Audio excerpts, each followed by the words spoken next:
Well, in my hand is a historical record that once belonged to the Vietnam Center and Sam Johnson Vietnam Archive.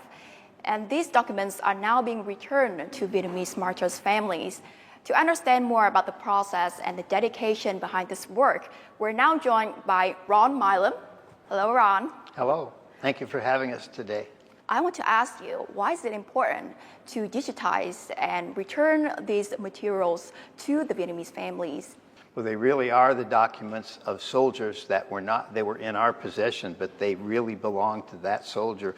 Today, we have the opportunity to return them to those families. Now, the reconciliation is so important that we were able to make sure that this relationship between American veterans and the veterans of the Vietnamese side of the war are solid as they can be. And can you share more about the story and the process of returning these historical records to the families of Vietnam?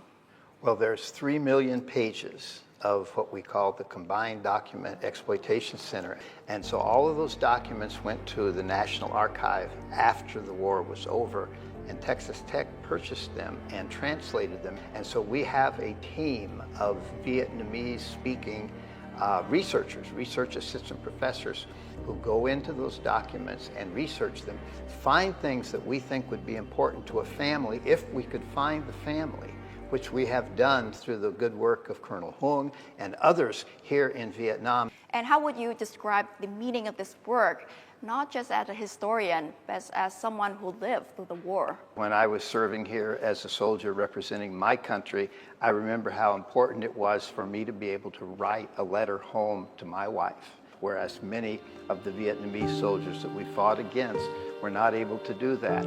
So it's an emotional feeling for me as a veteran of the American side of the war to be able to do this, because I know how important those letters were to my family when I would send them home. Thank you, Professor Milam.